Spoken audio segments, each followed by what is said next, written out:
Le réchauffement planétaire provoqué par l'homme n'est plus une simple théorie sur le climat. C'est devenu l'une des causes politiques et morales emblématiques de notre époque. Pour ses défenseurs, le temps des débats est révolu. Toute critique, même la plus rigoureuse scientifiquement, serait illégitime, voire dangereuse. Pourtant, dans ce film, nous allons montrer que les températures actuelles n'ont rien d'extraordinaire, que le climat de la Terre a toujours changé et qu'aucune preuve scientifique ne démontre que le climat est déterminé par le dioxyde de carbone, généré ou non par l'homme. Partout, on vous répète sans le moindre doute que le changement climatique est le fait de l'homme. C'est un mensonge.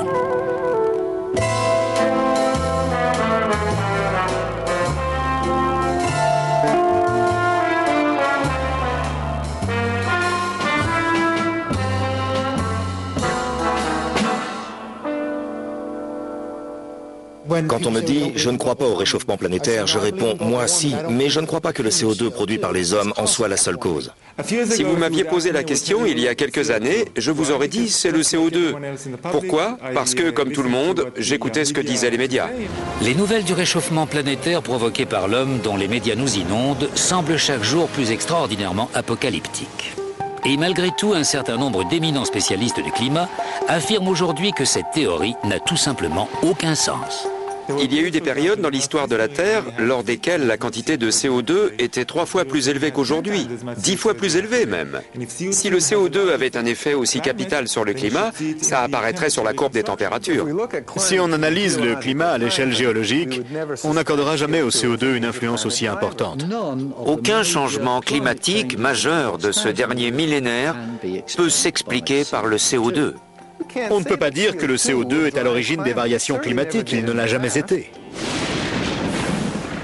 J'ai souvent entendu dire qu'il y avait un consensus de milliers de scientifiques sur la question du réchauffement planétaire, selon lequel les hommes seraient en train de causer un changement catastrophique du système climatique. Eh bien moi, en tant que scientifique, je pense que c'est faux. Le réchauffement climatique provoqué par l'homme n'est pas une théorie scientifique ordinaire. Elle est soutenue par un organisme politique puissant de l'ONU, le GIEC. Le groupe d'experts intergouvernemental sur l'évolution du climat. Le GIEC, comme tout autre organisme de l'ONU, est politique. Les conclusions de ces rapports sont influencées par la politique. Prétendre que le GIEC rassemble les 1500 ou 2500 meilleurs scientifiques du monde est faux. Il suffit de regarder les biographies de ses membres. Tous ne sont pas scientifiques. Pour faire monter le nombre à 2500, ils ont dû faire appel à des réviseurs, à des fonctionnaires, etc., à tout ce qui leur passait sous la main. Et ils n'ont demandé l'accord de personne. Beaucoup, d'ailleurs, ne sont pas d'accord. Je connais un certain nombre de personnes, de vrais spécialistes, qui, n'étant pas d'accord avec la polémique, ont démissionné et qui, malgré tout, sont restés dans la liste des auteurs et sont entrés parmi les fameux 2500 meilleurs scientifiques du monde. Voici l'histoire d'une théorie sur le climat qui s'est transformée en idéologie politique. Je n'ai plus envie de parler de mouvement écologiste parce que c'est devenu un mouvement d'activisme politique très influent sur le plan international. Voici comment tout un domaine de la science a été dénaturé. Les scientifiques du climat ont besoin qu'il y ait un problème s'ils veulent qu'on finance leurs travaux. Nous avons tout intérêt à provoquer la panique pour que de l'argent soit investi dans les sciences du climat. La chose à ne surtout jamais dire, c'est peut-être qu'il n'y a pas de problème. On nous dit de nous inquiéter car le climat mondial est en train de changer. Mais le climat mondial n'a jamais cessé de changer. La longue histoire de la Terre est ponctuée de périodes bien plus chaudes ou bien plus froides que la nôtre. Le climat a toujours évolué sans que nous, les hommes, n'y soyons pour quelque chose. La tendance actuelle au réchauffement remonte à il y a au moins 200 ans. Elle suit une période très froide de l'histoire de la Terre que les climatologues appellent petit âge de glace. Au XIVe siècle, l'Europe est entrée dans le petit âge de glace. Et durant les hivers les plus durs et les plus rigoureux de cette période-là, la Tamise gelait. Avant le petit âge de glace, a eu lieu une période de douceur lors de laquelle les températures étaient plus chaudes qu'aujourd'hui. une période que les climatologues appellent optimum médiéval. En Europe, elle correspond au temps des bâtisseurs de cathédrales. Il est important de comprendre que le climat au Moyen-Âge a permis un tout nouveau style de vie. De nos jours, on s'imagine que le réchauffement aura des conséquences apocalyptiques, mais en fait, quand on décrit cette période médiévale de chaleur, elle est toujours associée à la richesse.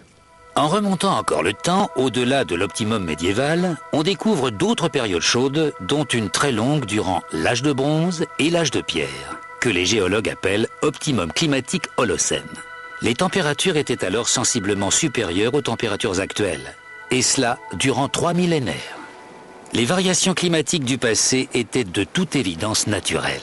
Alors pourquoi serait-ce différent aujourd'hui? Selon la théorie du réchauffement planétaire généré par l'homme, le dioxyde de carbone émis par l'industrie fait grimper les températures. Mais qu'est-ce qui le prouve? Quiconque affirmant que le dioxyde de carbone est le responsable majeur du réchauffement planétaire du XXe siècle n'a pas vu les chiffres élémentaires. Au début du XXe siècle, la majeure partie du monde se trouve dans l'ère pré-industrielle. Très peu de gens ont une voiture ou même l'électricité. L'industrie est encore assez primaire, réduite à quelques pays et paralysée par la crise économique. Mais après la Deuxième Guerre mondiale, tout change. On commence à produire en masse pour un marché international des biens de consommation tels que les réfrigérateurs, les machines à laver, les téléviseurs et les voitures. Pour désigner cette explosion de l'activité industrielle, les historiens parlent des 30 Glorieuses. Dressons un parallèle avec l'évolution de la température. Ces 150 dernières années, la température de la planète a augmenté d'un peu plus d'1 demi-degré Celsius. Mais curieusement, ce réchauffement a principalement eu lieu au début du XXe siècle, entre 1905 et 1940, au moment où la production industrielle était relativement faible. Puis après 1940, le climat s'est rafraîchi. Voici un relevé des températures de l'Arctique au cours du XXe siècle. Durant le boom économique de l'après-guerre, les températures s'effondrent. Et paradoxalement, elles cesseront de décroître seulement lors de la crise économique des années 1970. La quantité de CO2 a commencé à augmenter de manière exponentielle aux alentours de 1940. Mais à cette époque, la température a commencé à baisser. Et cela a duré jusqu'en 1975. Le rapport est donc inversé. Quand le CO2 augmente rapidement, la température baisse. On ne peut donc pas dire qu'ils évoluent dans le même sens. La température a augmenté sensiblement jusqu'en 1940, quand la production humaine de CO2 était relativement basse. Puis, dans les années d'après-guerre, quand l'industrie et toutes les économies du monde ont pris leur essor et que le CO2 produit par l'homme est monté en flèche, la température mondiale s'est mise à baisser. En d'autres mots, les faits ne correspondent pas à la théorie. Qu'est-ce qui nous fait supposer que le dioxyde de carbone est responsable des changements climatiques? Le CO2 ne représente qu'une infime partie de l'atmosphère de la Terre. En fait, les variations de son niveau dans l'atmosphère ne se mesurent qu'en dizaines de parties par million. Le pourcentage que représente le CO2 dans l'atmosphère par rapport aux autres gaz, à l'oxygène, l'azote, l'argon, etc., est de 0,054%. C'est une part incroyablement faible. Et quand vous vous intéressez à la part soi-disant ajoutée par l'homme, qui est le point de convergence de toutes nos inquiétudes, elle est encore plus faible. L'effet de serre n'est qu'une composante du système climatique de la Terre. Et le CO2 est un gaz à effet de serre relativement mineur. L'atmosphère se compose d'une multitude de gaz dont un petit pourcentage s'appelle gaz à effet de serre. Et 99% de ce tout petit pourcentage est de la vapeur d'eau, le gaz à effet de serre le plus important. La vapeur d'eau est un gaz à effet de serre de loin le plus important. Non seulement le CO2 n'est qu'un gaz à effet de serre secondaire, mais on est loin d'être sûr que ces gaz-là sont responsables du changement climatique. Pour en savoir plus, regardons le ciel, ou plutôt une partie du ciel appelée troposphère. Si les gaz à effet de serre sont responsables du réchauffement, celui-ci sera plus important au milieu de la troposphère, dans les 10-12 premiers kilomètres de l'atmosphère, qu'à la surface de la Terre. Ceci s'explique par de bonnes raisons théoriques liées à la manière dont fonctionne l'effet de serre. L'effet de serre fonctionne ainsi. Le Soleil envoie sa chaleur sur Terre. Sans les gaz à effet de serre, ces radiations solaires seraient renvoyées vers l'espace en laissant une planète froide et inhabitable. Les gaz à effet de serre retiennent la chaleur dans la troposphère quelques kilomètres au-dessus de la surface de la Terre. Et c'est là, selon les modèles climatiques, que le taux de réchauffement devrait être le plus élevé. Si les gaz à effet de serre en sont bien la cause. Selon tous les modèles, sans exception, le réchauffement devrait augmenter à mesure que l'on monte de la surface de la Terre vers l'atmosphère. Et le réchauffement maximal au-dessus de l'équateur devrait en fait avoir lieu à une altitude d'une dizaine de kilomètres. Le professeur John Christie est l'un des scientifiques chargés de mesurer la température de l'atmosphère de la Terre. En 1991, il a reçu la médaille de la NASA récompensant une réalisation scientifique exceptionnelle. Et en 1996, une récompense spéciale de la Société météorologique américaine pour avoir fait progresser fondamentalement notre capacité de maîtrise du climat. Il a également été l'auteur d'un rapport du GIEC, le groupe d'experts intergouvernemental sur l'évolution du climat, un organisme de l'ONU. Pour relever la température de l'atmosphère, les scientifiques, comme le professeur Christie, ont recours à deux moyens, les satellites et les ballons-sondes.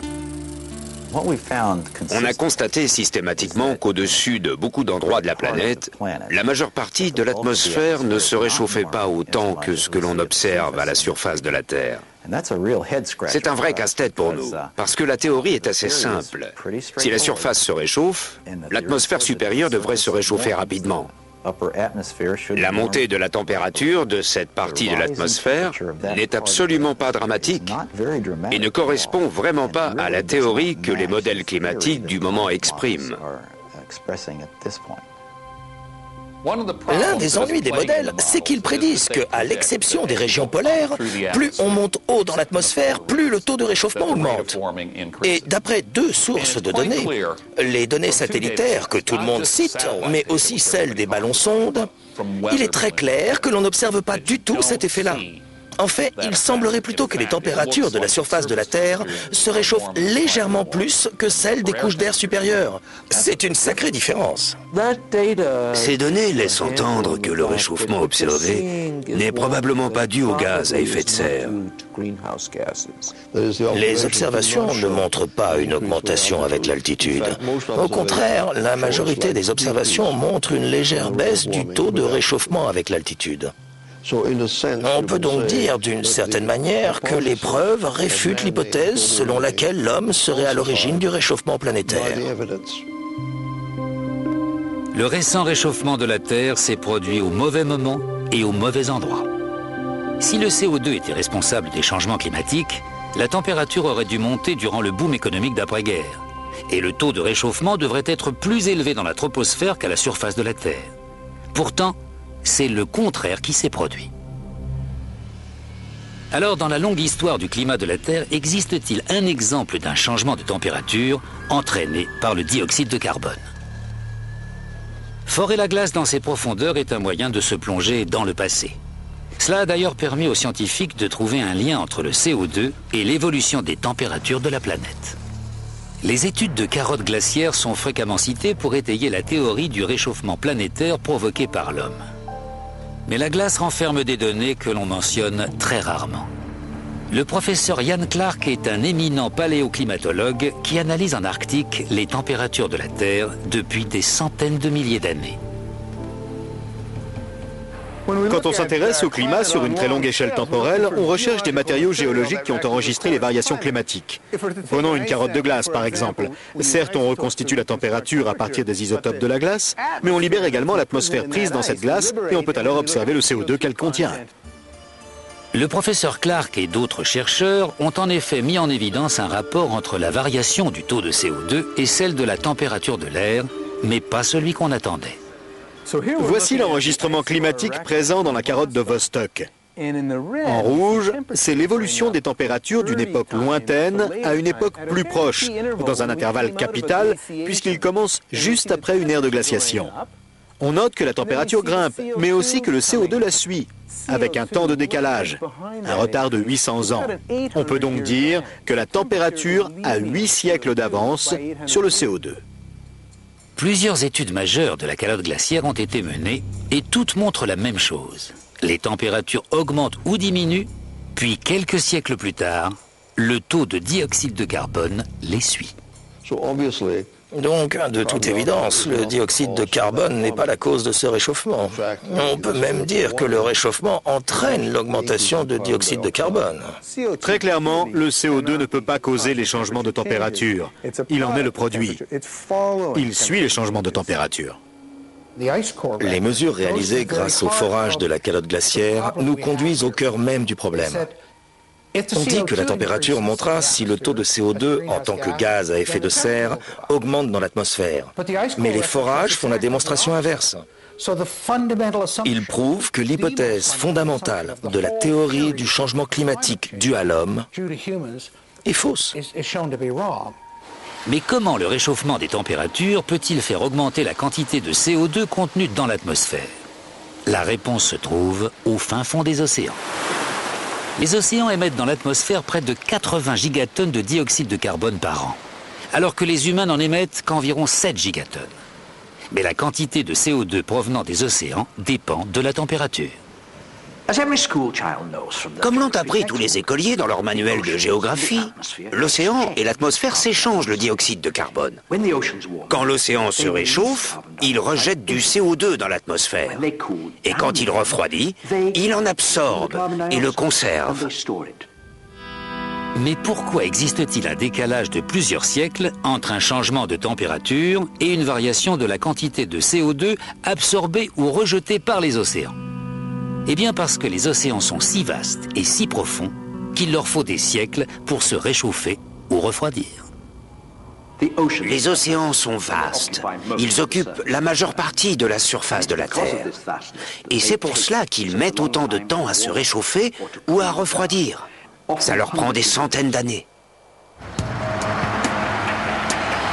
L'idée la plus répandue selon laquelle le dioxyde de carbone serait à l'origine des changements climatiques est en contradiction avec quantité de données scientifiques dont nous disposons, qu'elles proviennent de ballons-sondes, de satellites, de carottes de glace ou de relevés météorologiques historiques. Mais si le CO2 n'est pas le moteur de l'évolution climatique, alors qui l'est ? N'est-ce pas étonnant de penser que ce sont les hommes qui, en faisant le plein d'essence ou en allumant la lumière, commandent le climat? Mais regardez le ciel! Regardez cette chose immense qu'est le Soleil! Bien que nous soyons 6,5 milliards, nous ne sommes rien à côté de lui. À la fin des années 1980, Piers Corbin, physicien solaire, décide d'essayer une méthode de prévision météorologique radicalement nouvelle. Sa technique permet des prévisions systématiquement plus précises que celles du Met Office, le service de météo britannique, malgré les vastes ressources de celui-ci. La presse l'acclame alors comme le super monsieur météo. Le secret de cette réussite, le soleil. Notre technique de prévision météo sur le long terme a commencé par l'étude des taches solaires et le désir de les prévoir.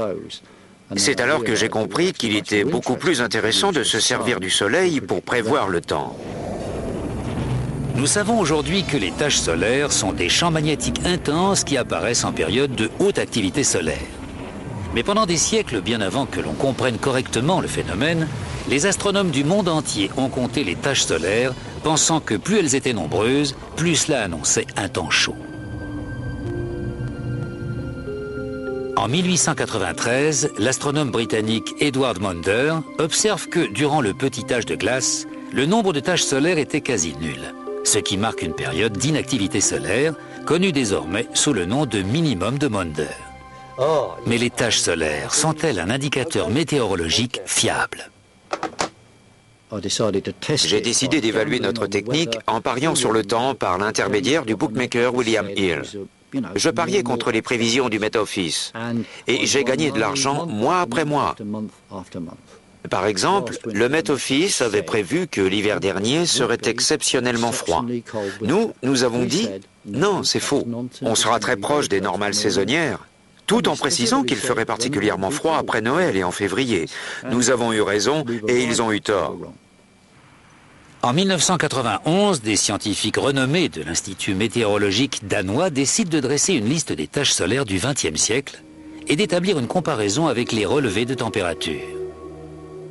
Ils découvrent ainsi un lien incroyablement étroit entre l'activité du Soleil et les changements de température sur Terre. D'après leurs observations, l'activité solaire a nettement augmenté jusqu'en 1940, pour décroître jusqu'aux années 1970 et enfin reprendre.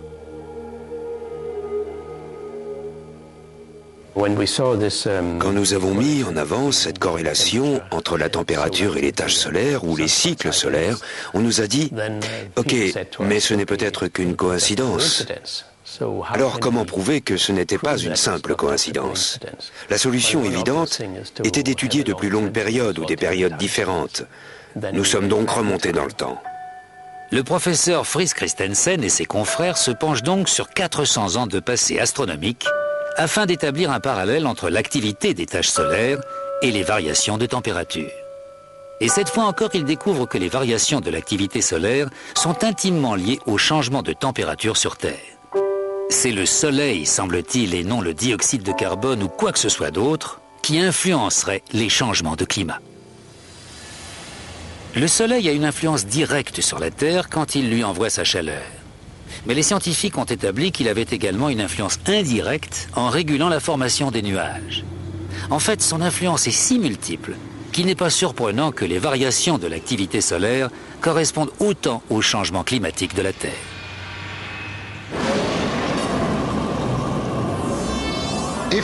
Si vous aviez des rayons X à la place des yeux, ce que vous voyez comme une jolie boule jaune inoffensive vous apparaîtrait comme un tigre enragé. Le Soleil est une brute d'une incroyable violence. Il envoie de grands souffles de gaz et un vent solaire qui balaie incessamment la Terre. D'une certaine manière, nous nous trouvons à l'intérieur de l'atmosphère du Soleil. L'intensité de son champ magnétique a plus que doublé au cours du XXe siècle. En 2005, des astrophysiciens de l'université d'Harvard ont publié le graphique suivant dans le journal officiel de l'Union américaine de géophysique. La courbe bleue représente l'évolution des températures de l'Arctique au cours de ces 100 dernières années. Et la jaune, l'augmentation du dioxyde de carbone sur la même période. Manifestement, elles ne sont pas liées l'une à l'autre. Mais regardons de plus près la courbe des températures et cette ligne rouge qui décrit les variations de l'activité solaire au cours du XXe siècle, telles que l'ont établi de manière indépendante des scientifiques de la NASA et de l'Agence fédérale américaine de recherche atmosphérique et océanique. L'activité solaire du siècle dernier, des siècles derniers, sur une base décennale, est en corrélation avec les températures de l'Arctique et de la glace de mer. Pour nombre de scientifiques, la conclusion s'impose. Le Soleil gouverne le climat.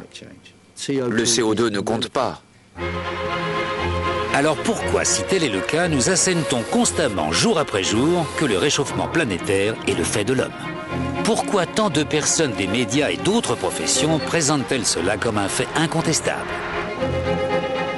Pour comprendre l'impact de la théorie du réchauffement planétaire, racontons comment elle s'est développée.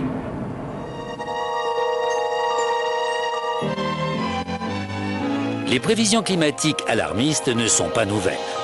En 1974, la BBC prévient que de violents orages et de grandes inondations pourraient être le signe annonciateur d'une catastrophe imminente. Et quelle en serait la cause? Nigel Calder, le créateur de cette série télé, est alors rédacteur en chef du New Scientist. Dans The Weather Machine, nous nous faisions l'écho de l'idée dominante de l'époque, c'est-à-dire la crainte d'un refroidissement planétaire et de l'arrivée d'une nouvelle période glaciaire. Nous sommes tout petits à côté de la glace. Après des décennies à observer la chute des températures, les experts de l'époque annoncent que le refroidissement du monde aura des conséquences catastrophiques. Nous sommes sous la menace constante d'un grand gel. Cette nouvelle période glaciaire s'emparera-t-elle de nos terres et ensevelira-t-elle nos villes du Nord? Mais au milieu de ces prévisions alarmistes pointe une lueur d'espoir. Bert Bolin, un scientifique suédois, suggère timidement que le dioxyde de carbone émis par l'homme pourrait réchauffer la planète, mais il n'en est pas sûr. La planète renferme de grandes réserves de pétrole. Et il nous reste encore beaucoup de charbon, mais il semblerait que nous les brûlions de plus en plus vite. Si nous continuons ainsi, dans une cinquantaine d'années, le climat pourrait s'être réchauffé de quelques degrés. Qui sait? Nous avons également été les premiers à laisser la parole sur une chaîne de télé internationale au Suédois Bert Bolin, qui parlait des dangers du dioxyde de carbone. Une quantité croissante de dioxyde de carbone dans l'air. Et je me souviens que d'éminents spécialistes m'ont alors reproché farouchement de m'être laissé séduire par ces idées fantaisistes. Dans les années 1970, à l'apogée de la peur du refroidissement planétaire, la théorie excentrique de Bert Bolin, celle du réchauffement planétaire provoqué par l'homme, semble absurde. Mais deux événements viennent inverser la tendance. 1. Les températures commencent à se réchauffer, et 2. Les mineurs britanniques se mettent en grève. Margaret Thatcher, alors Premier ministre de Grande-Bretagne, fait de l'énergie un problème politique. Au début des années 1970, le choc pétrolier a plongé le monde dans la crise. En Grande-Bretagne, une grève écrasante des mineurs a également provoqué des coupures d'électricité et la chute du gouvernement conservateur. Madame Thatcher est donc prête à tout pour ne pas subir le même sort. What we have seen in this country is the emergence of an organized revolutionary minority whose real aim is the destruction of democratic parliamentary government. La politisation du sujet a commencé avec Margaret Thatcher. Elle s'est toujours beaucoup impliquée dans la promotion de l'énergie nucléaire. Je m'en souviens puisque j'ai été secrétaire d'État à l'énergie. Et cela bien avant que l'on parle du problème du changement climatique. Parce qu'elle s'inquiétait pour la sécurité de l'énergie. Et que ni le pétrole, ni le syndicat national des mineurs ne lui inspiraient confiance. Elle ne croyait ni au pétrole, ni au charbon. Elle pensait donc que nous devions continuer à développer l'énergie nucléaire. Puis, quand la théorie du réchauffement climatique planétaire est apparue, elle a pensé « c'est parfait ». Voilà un nouvel argument en faveur du nucléaire, puisque cette énergie-là ne crée pas d'émissions de CO2. Tel était son propos qui depuis a été quelque peu déformé. Elle s'est donc rendue à la Royal Society, l'Académie britannique des sciences, et a dit « il y aura de l'argent à la clé si vous prouvez cette théorie ». Alors forcément, ils l'ont prouvé.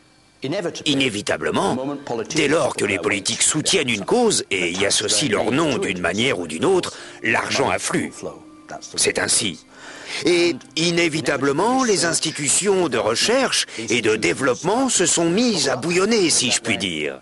Elles allaient étudier le climat, mais en mettant un accent particulier sur la relation entre le dioxyde de carbone et la température. En 1988, à la demande de Madame Thatcher, le Met Office met en place une équipe de modélisation climatique qui constituera plus tard la base d'un nouveau comité international baptisé GIEC, le groupe d'experts intergouvernemental sur l'évolution du climat. Et le premier grand rapport qu'ils ont publié prévoyait une catastrophe climatique provoquée par le réchauffement planétaire.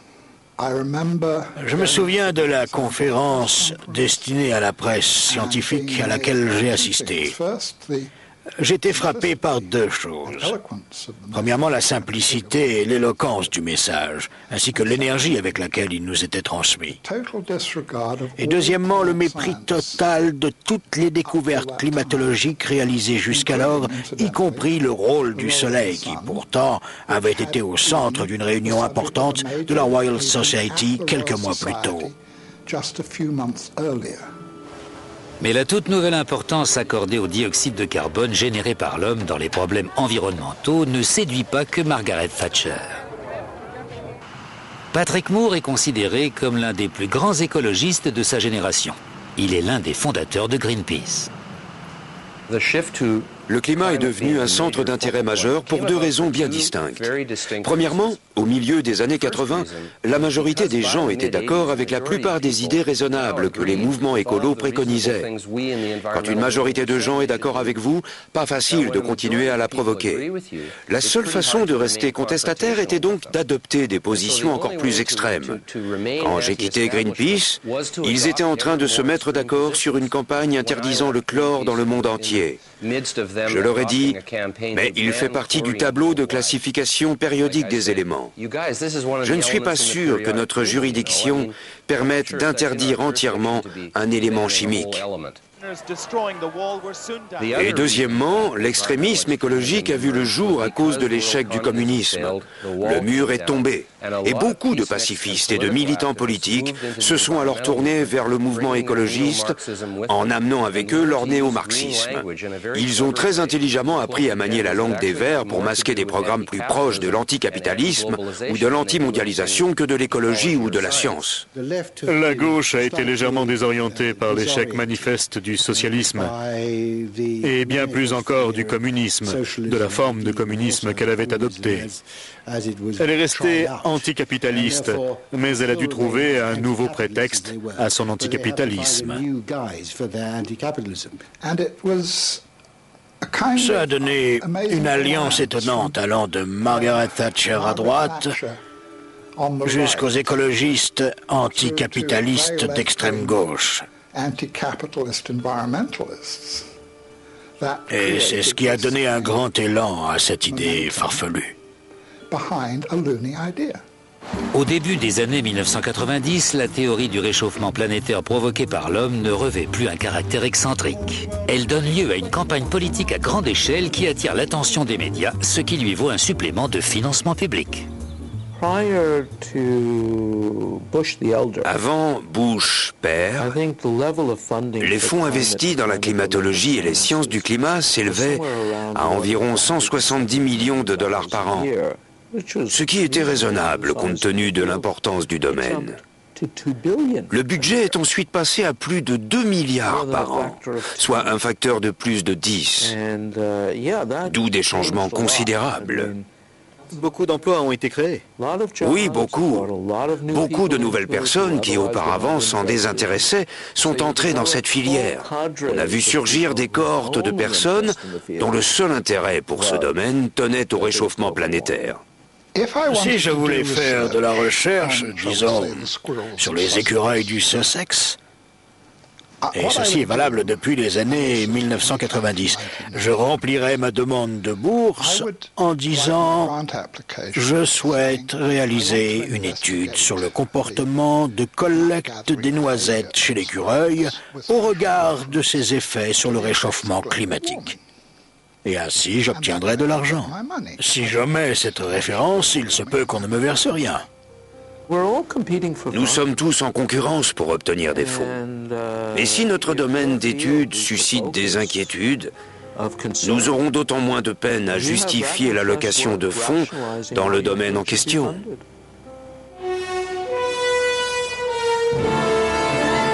Une proportion importante de ces fonds a été consacrée à l'élaboration de modèles permettant de concevoir des projections climatiques. Mais quel est au juste le degré d'exactitude de ces modèles ?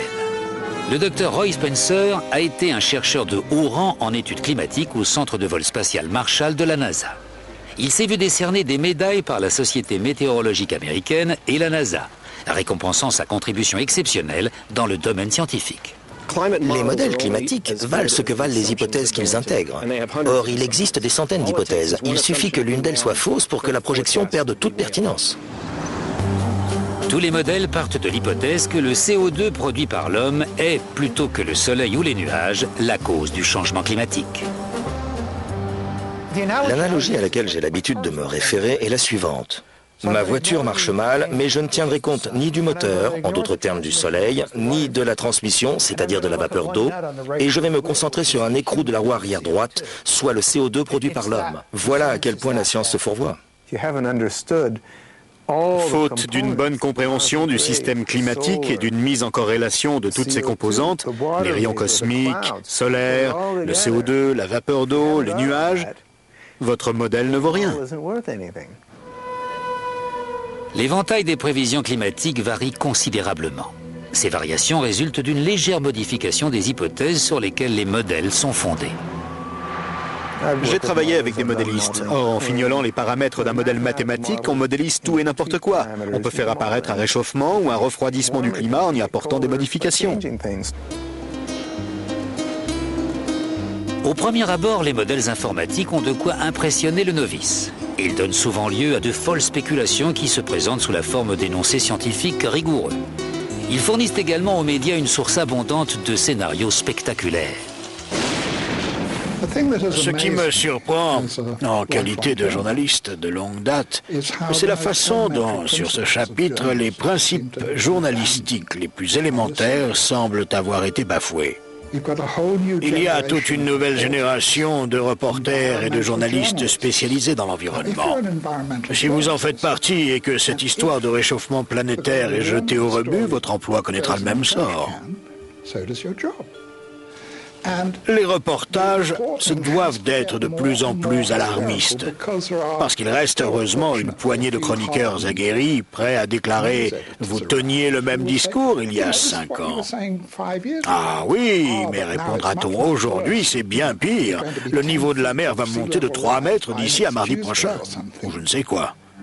Ils sont contraints d'adopter un discours toujours plus véhément. Les médias ont désormais coutume d'imputer le moindre ouragan ou la moindre tempête au réchauffement climatique. Mais sur quel fondement scientifique s'appuie-t-il ? C'est de la pure propagande. Tous les manuels de météorologie nous disent que la principale cause des perturbations climatiques est la différence des températures entre les tropiques et les pôles. Et on nous dit que si le climat se réchauffe, cette différence se réduira. On devrait donc en conclure que le climat sera moins rigoureux et qu'il y aura moins de variations climatiques. Mais pour une raison ou une autre, comme ce n'est pas assez catastrophiste, on vous dit le contraire. On entend parfois dire qu'un réchauffement modéré suffirait à faire fondre les calottes glaciaires polaires de la planète. Mais que nous apprend l'histoire climatique de notre planète ? Nous disposons de relevés de température effectués au Groenland il y a plusieurs milliers d'années. Le Groenland a connu dans le passé des températures bien plus élevées qu'aujourd'hui. Il y a seulement 1000 ans, il y faisait plus chaud qu'aujourd'hui, sans pour autant qu'il y ait eu de fonte glaciaire dramatique. Même si l'on considère le permagel, cette couche de glace qu'on trouve par exemple en Russie, on s'aperçoit qu'une grande partie de celui-ci a fondu il y a 7 ou 8 000 ans dans des proportions bien plus importantes que celles des projections actuelles.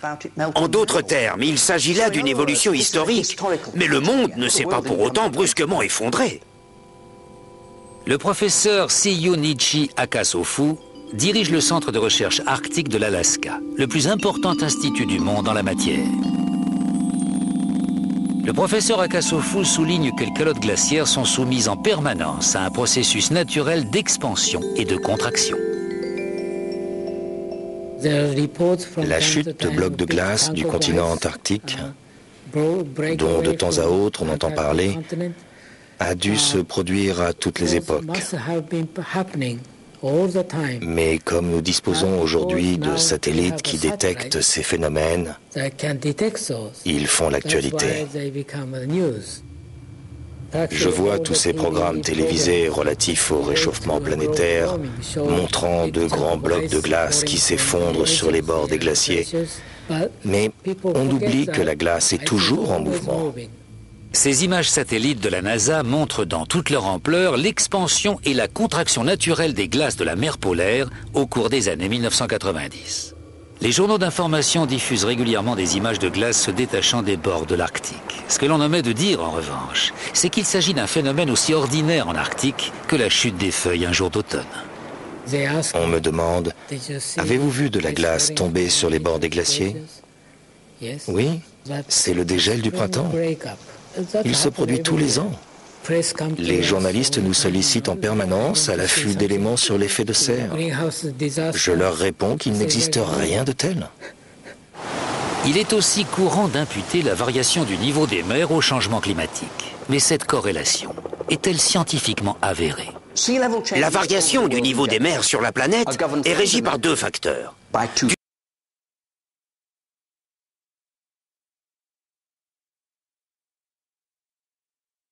D'une part, des facteurs locaux. Le rapport de la mer à la terre, lequel a, soit dit en passant, plus à voir avec l'élévation ou l'affaissement du niveau des terres qu'avec la hausse ou la baisse du niveau des eaux. D'autre part, le statisme, la variation du niveau des mers à l'échelle mondiale. Celle-ci est liée à l'expansion thermique des océans. Elle n'a rien à voir avec la fonte des glaces et se déroule sur des durées bien plus longues que l'espace de votre vie ou de la mienne avant même qu'on puisse la détecter. On soutient par ailleurs qu'une faible hausse des températures entraînera la propagation vers le nord de maladies tropicales mortelles transmises par les insectes, telles la malaria. Mais là encore, est-ce bien exact? Le professeur Paul Reiter de l'Institut Pasteur à Paris est l'un des spécialistes les plus réputés de la malaria et d'autres maladies inoculées par des insectes. Il est membre du comité consultatif de l'Organisation mondiale de la santé, a présidé le comité américain d'entomologie médicale, de la Société américaine de médecine tropicale et a dirigé la publication de la section santé du rapport d'évaluation nationale des conséquences potentielles de la variabilité climatique commandé par le gouvernement américain. Les moustiques ne se cantonnent pas aux régions tropicales. Chacun peut constater qu'il y en a dans les régions au climat tempéré. On en trouve même énormément en Arctique. En fait, dans les années 1920, c'est en Union soviétique que s'est propagée la plus grande épidémie de malaria. On a compté 13 millions de cas déclarés par an et près de 600 000 morts. Une catastrophe épouvantable qui a atteint le cercle arctique. À Archangel, on a comptabilisé 30 000 cas et 10 000 morts. La malaria n'est donc pas uniquement une maladie tropicale et cependant, les associations de lutte contre le réchauffement climatique répandent la menace que la maladie pourrait se déplacer vers les régions du Nord. Les rapports officiels émis par le GIEC sont souvent très alarmants. Mais sont-ils fiables? J'ai été scandalisé par la lecture du 2e et du 3e rapport d'évaluation. Ce n'était qu'une addition d'informations inexactes sans aucune source scientifique. En tout cas, pratiquement aucune littérature scientifique élaborée par des spécialistes sérieux n'y était citée.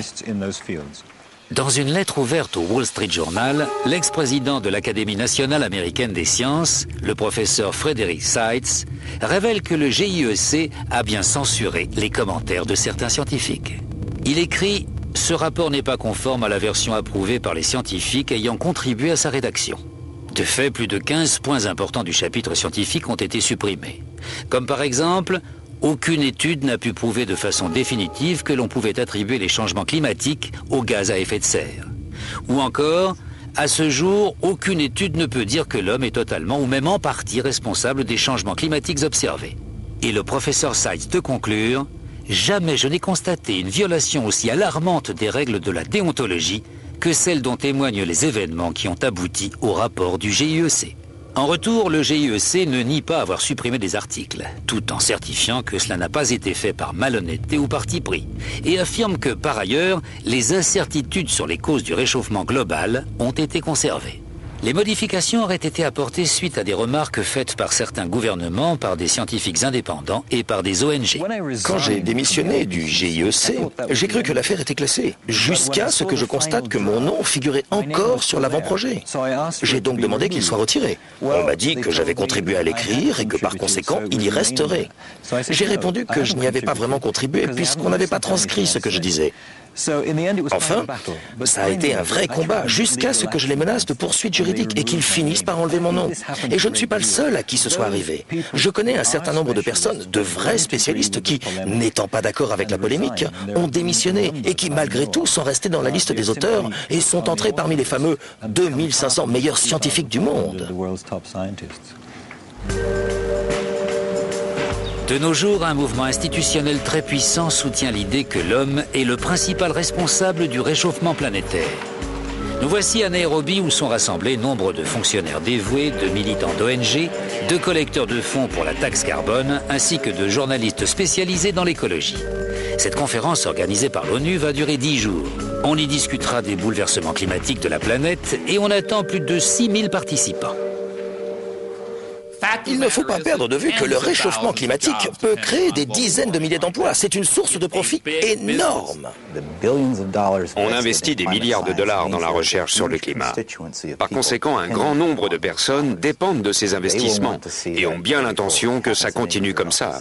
Imaginons que quelqu'un se lève et dise « Essayons de regarder tout ça calmement, rationnellement, et de réétudier la valeur réelle de chaque affirmation. » Eh bien, cette personne serait immédiatement bannie. À trop secouer le cocotier, on risque de prendre une noix sur la tête. Cela va nous arriver, c'est compréhensible. Mais ça devient assez inquiétant, difficile à vivre, et les attaques sont de plus en plus personnelles. Il y a eu des menaces de mort et ce genre de choses. Croyez-moi, ce n'est pas une promenade de santé. De nos jours, émettre des réserves sur les causes du réchauffement climatique équivaut à prétendre que l'Holocauste n'a pas eu lieu. Je ne suis franchement pas le seul à penser que l'on pourrait comparer toute cette affaire de réchauffement climatique à une religion. Et que les gens qui ne sont pas d'accord sont traités d'hérétiques. Je suis un hérétique. Les gens qui réalisent ce documentaire sont tous des hérétiques. Ce mouvement écologique relève de l'activisme politique et les partisans sont devenus incontournables à un niveau planétaire. De nos jours, tout homme politique en est conscient. Qu'il soit de gauche, de droite ou du centre, il doit prendre en compte l'environnement. Le mouvement contre le réchauffement climatique vient de remporter une importante bataille. Même les États-Unis, qui furent un bastion de résistance, ont succombé et George Bush est désormais un allié. Dans le monde occidental, les gouvernements se découvrent un besoin urgent d'établir des accords internationaux pour restreindre la production industrielle dans les pays développés ou émergents. Mais à quel prix? Paul Driessen est un ancien militant écologiste. Ma grande inquiétude, c'est que les politiques mises en œuvre pour soi-disant lutter contre le réchauffement climatique aient une répercussion désastreuse sur les populations les plus pauvres du globe. Anne Mogela est sur le point de préparer un repas pour ses enfants. Elle fait partie des 2 milliards d'habitants, un tiers de la population mondiale qui n'ont pas l'électricité. Ces gens doivent donc faire un feu de bois ou de crottin séché à l'intérieur de leur habitat. La fumée produite par ces feux est la forme de pollution la plus dangereuse qui soit au monde. Ils n'ont pas non plus accès à l'eau potable. Par conséquent, dans les pays pauvres, près de 4 millions d'enfants de moins de 5 ans meurent chaque année à cause de problèmes respiratoires ou de diarrhée. Si vous demandez à un paysan ce que représente pour lui le progrès, il vous dira que c'est l'électricité. Vivre sans électricité crée une série de problèmes, tous liés les uns aux autres. Le premier, c'est que vous n'avez pas de lumière. Vous vous couchez donc de bonne heure. Aucune raison de rester éveillé, puisqu'on ne se parle pas dans le noir, n'est-ce pas? Sans électricité, on ne peut pas conditionner ou réfrigérer la nourriture. On ne peut donc pas la conserver. De plus, un feu dans une hutte fait trop de fumée et consomme trop de bois pour servir de chauffage. Et on n'a pas d'eau chaude. Nous autres occidentaux ne pouvons même pas imaginer à quel point la vie quotidienne serait dure sans électricité. L'espérance de vie de ces populations est effroyablement courte. Leur mode d'existence est limité à tout point de vue. À quelques kilomètres de là, l'ONU se fait l'hôte d'une conférence sur le réchauffement planétaire dans ses locaux luxueux et bien protégés. Au magasin de cadeaux, on vend des produits de l'artisanat des tribus locales, pendant que les délégués discutent des moyens de promouvoir les différentes formes d'énergie durable. L'Afrique produit du charbon ainsi que du pétrole, mais les écologistes réfutent ces combustibles à bas prix. Ils prônent l'utilisation des énergies solaires ou éoliennes en Afrique et dans tout le tiers-monde. Ça semble cher aux Européens et aux Américains, mais pour les Africains, inutile d'en parler. C'est contraire au bon sens. Les pays riches peuvent se permettre des expérimentations coûteuses sur les énergies nouvelles, mais nous, on en est encore au stade de la survie. Pour l'ancien écologiste qu'est Paul Driessen, l'aspect le plus abject de la lutte contre le réchauffement climatique est le projet d'obliger les pays pauvres à se servir des sources d'énergie les plus chères de la planète et des moyens de production électrique les moins efficaces. Très clairement, obliger le tiers-monde à n'utiliser que l'énergie solaire ou éolienne revient à leur interdire l'accès à l'électricité.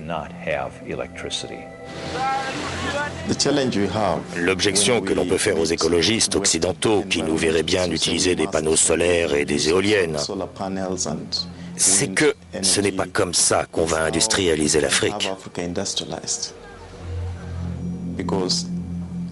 Honnêtement, je ne vois pas comment un panneau solaire pourrait alimenter une aciérie ou une ligne de chemin de fer. Ça pourrait peut-être suffire pour un transistor. Le mouvement environnementaliste est de loin le plus puissant dans l'art d'empêcher les pays en voie de développement de se développer. On nous dit de ne plus utiliser nos ressources énergétiques comme le pétrole ou le charbon. C'est nous pousser au suicide. Je crois que j'ai le droit de les traiter d'anti-humains. Certes, on n'est pas obligé de penser que l'homme a plus de valeur qu'une baleine, qu'un hibou ou que n'importe quoi d'autre. Mais je suis contre l'idée de mettre l'humanité au rebut. Que l'on puisse laisser des millions d'individus devenir aveugles ou mourir, ça me dépasse. Il est désormais si fermement établi que l'homme est responsable du réchauffement climatique. Et toute opposition à ce concept est si efficacement muselée que la théorie semble irréfutable. Mais l'alarme sonnée contre le réchauffement climatique est surdimensionnée. Il y aura toujours des gens pour croire que c'est la fin du monde. Surtout si le plus éminent des savants anglais proclame que le seul endroit viable sur Terre d'ici la fin du XXIe siècle sera l'Antarctique et que le genre humain survivra grâce à quelques couples qui auront émigré à temps dans cette région. C'est vraiment comique. En fait, non, c'est triste comme tout.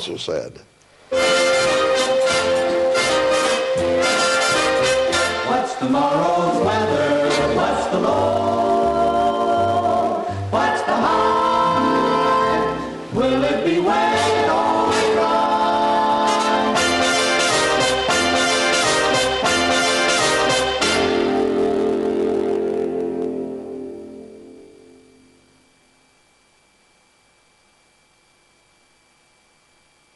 De retour sur le plateau de la 50e de Planète Société consacrée au réchauffement climatique avec notre invité, l'historien Emmanuel Leroy-Ladurie. Bonjour, merci de nous avoir rejoints. Bonjour. Vous êtes notamment l'auteur de cet ouvrage, Histoire humaine et comparée du climat, qui a fait date dans ce domaine, et puis aussi d'un abrégé d'histoire du climat, du Moyen-Âge à nos jours, qui vient de paraître chez Fayard. Première question. Moi, j'aimerais votre réaction tout d'abord à ce documentaire que nous venons de voir, vous savez, et cette question, le réchauffement climatique que nous connaissons aujourd'hui, est-ce qu'il est dû ou non à l'émission des gaz à effet de serre, ou non à l'homme, puisque certains scientifiques, on a entendu tout à l'heure, nous disent non, non, c'est pas du tout ça, c'est pas du tout l'homme. Qu'est-ce que vous en pensez ? Je pense que ce film se fiche un peu du monde, parce qu'ils n'ont absolument pas parlé du recul ils ont parlé de la calotte de l'Arctique, oui, mais ils n'ont absolument pas parlé du recul des glaciers, qui est le grand phénomène depuis 1860, de tous les glaciers du monde. Les photos sont impressionnantes, quand on voit le recul. Bah oui, mais pas dans le film. Ouais. Et à l'exception peut-être de la Norvège et de la Nouvelle-Zélande. Partout les glaciers reculent, alors ils auraient quand même pu en parler. Le fait qu'ils n'en parlent pas me paraît assez suspect. Donc pour vous, ils oublient volontairement certaines hypothèses ? Pour moi, je crois que surtout, ils sont un peu téléguidés. Oh, téléguidés par qui ? Je ne me permets pas. Dans vos travaux, vous avez montré que ce qu'on appelle les phénomènes météo extrêmes, ouragans, sécheresses, inondations, n'ont pas attendu ce réchauffement climatique pour se manifester. Est-ce qu'on doit quand même s'attendre à ce qu'ils se multiplient ou qu'ils soient plus forts ? Les canicules, semble-t-il, oui. Regardez, il y en a eu une quand même importante en Roumanie, en Hongrie, l'été dernier.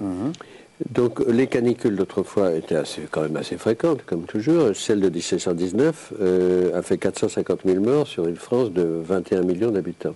C'est autre chose que les 17 000, malheureusement, personnes âgées de 2003, qui ont même motivé le limogeage d'un malheureux ministre sacrifié à la colère des dieux.